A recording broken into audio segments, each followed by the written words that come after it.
Dorothy here again. I have a different story to tell you tonight about something very big in our lives that happened in the 70s. Apart from two lovely babies arriving to us, we also found ourselves in a situation which I'm now going to tell you about. We were very friendly with this curate young man who had served in Lucan and had now come over to Selbridge.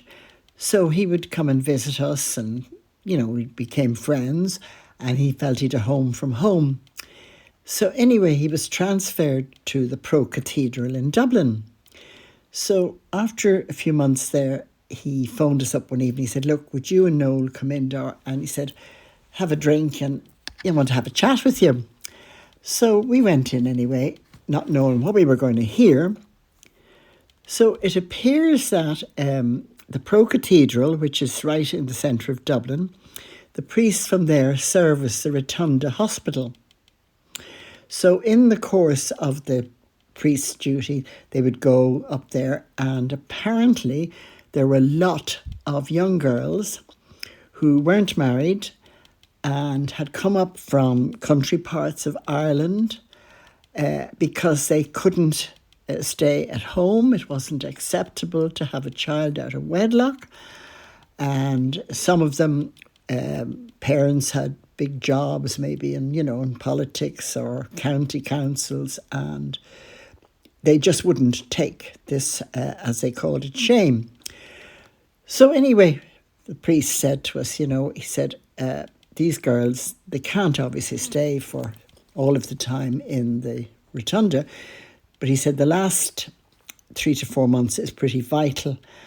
And he said, knowing you and Noel have a big home and, as he said, big hearts, I don't know, but anyway, he said, would you consider helping out one of these girls? So we thought about it very short time, didn't have to think much about it because we said, yeah, we will. So anyway, the first girl arrived and it was kind of a tentative situation because we had to bring her in with the family and kind of explain to the kids, well, this girl is having a baby, but she is not able to go home to her parents for her own particular reasons. So we're going to have her here as one of the family until such time as the baby is born. So the children, particularly Philip, were saying, Mom, what's going to happen when she has the baby?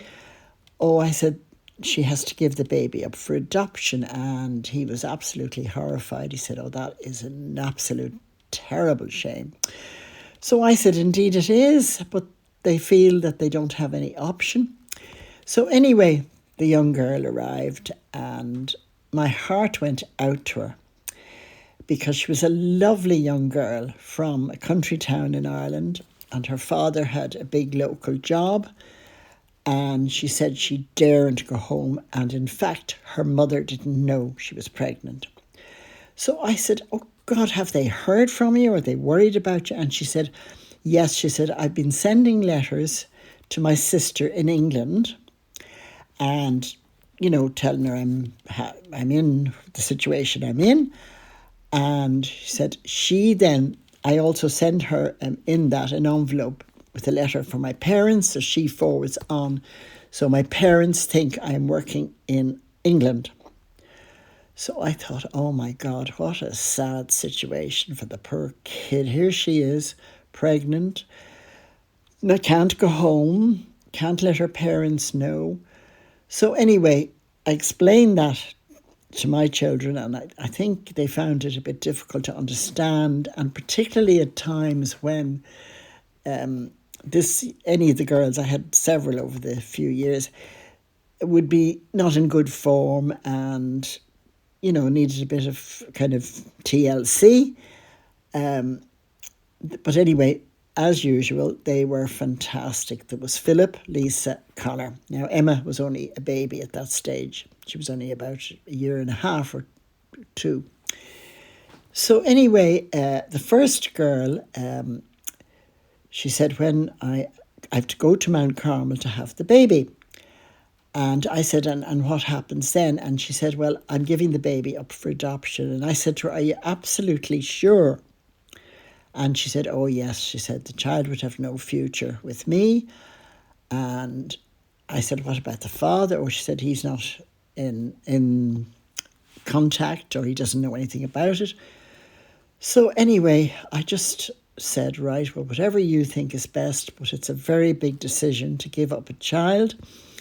And I want you to give an awful lot of thought. And then when the time came, I brought her in. And actually, it was a dreadful day. It happened because Lisa, who was about, I think, 8 or 9 at the time, had just got her tonsils out and she was in the Bon Secours. And I was sitting with her at her bedside and, trying to help her out and tell her to eat ice cream. And she was, upset. And the next thing, I got a message to the hospital because we didn't have mobile phones then. Noel rang to say that the mother-to-be had phoned him to say she'd gone into labour. So I had to leave my poor little girl in the hospital. And I don't know whether she fully understood or not, but I just had to go out to Selbridge and bring the girl in and leave her into hospital. And it was the saddest day for me because I thought, oh my God, she's going to bring a little baby into the world now and it'll never know its mother or father. But anyway, she was very philosophical about it, had her baby, and 2 days later gave the baby up for adoption.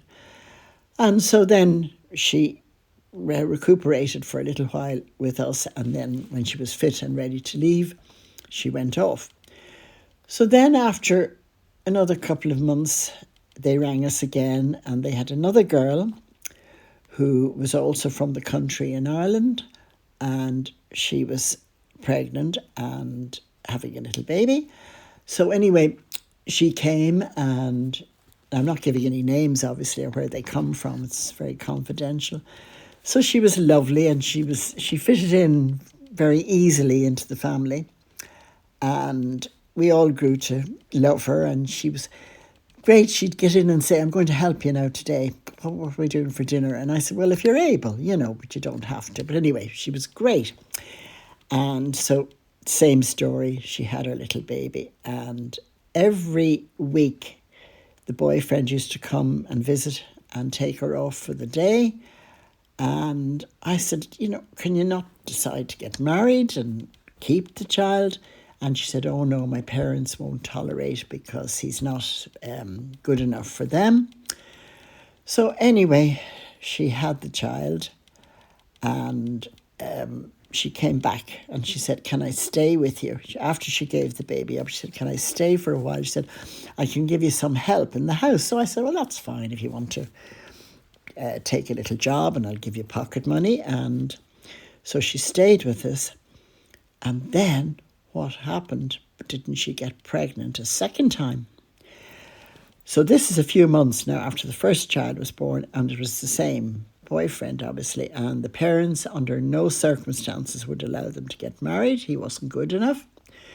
So up comes the mother, who found out where she was living, comes up and literally verbally attacks me that how dare I let her get pregnant again. And I said, and whose care was she in when she got pregnant the first time? But anyway, the mother was inclined to pass the blame. So I said, right, well, I'll take it on the shoulder, but I said, I really object. So anyway, she had the second little baby, gave the second baby up for adoption, and then decided to marry the father of the 2 children. And of course, it was too late to get her little babies back. And I thought it was a very, very sad story. So she kept in touch for a few years afterwards. And in fact, she stayed on for a while because I had Amanda was born. And so she stayed. She said, I'll help you, and I'll help you with Amanda. So I thought that would be very difficult with her, having given up her own baby. But no, she was very loving and great with Amanda, and, kind of gave me a bit of relief at times. I could go and have a lie down. And she stayed with me for months after. And then, as I say, she got pregnant again. And so she stayed on through all that pregnancy. And then eventually, having given up the second little boy, she married the young man and seems to be happy ever after. So I thought it was just such a sad story that the two little boys had been given up for adoption. There's no way she would get them back or could get them back because it was all legally done. And they must always wonder for the rest of their life, where was my mother? So it was a very salutary lesson to my children growing up, Now, we did have others, but one particularly was a very, very difficult little girl because she did not want to have the baby and she didn't want to settle in our home, and it was tough because she had an effect on the children. They knew that things weren't right, and so there was a bit of unrest for a while, but they were very good, and the older ones in the family were better. They were able to cope with it better. But it was just very sad, and yet when I think back on it now, I think I had, over the years, about 4, maybe 5 girls. And isn't it wonderful to think that those girls didn't have to resort to the dreaded abortion? At least they had some hope, and so this was thanks to the priests who introduced help to them. And it makes me sad at times to hear the church being run down, the nuns and the priests, the nuns for the adoption societies, the priests for castigating them. And yet here there were 2 young curates in the rotunda, not in the rotunda, but attending in the rotunda, in the pro-cathedral, who really set out to help these young girls.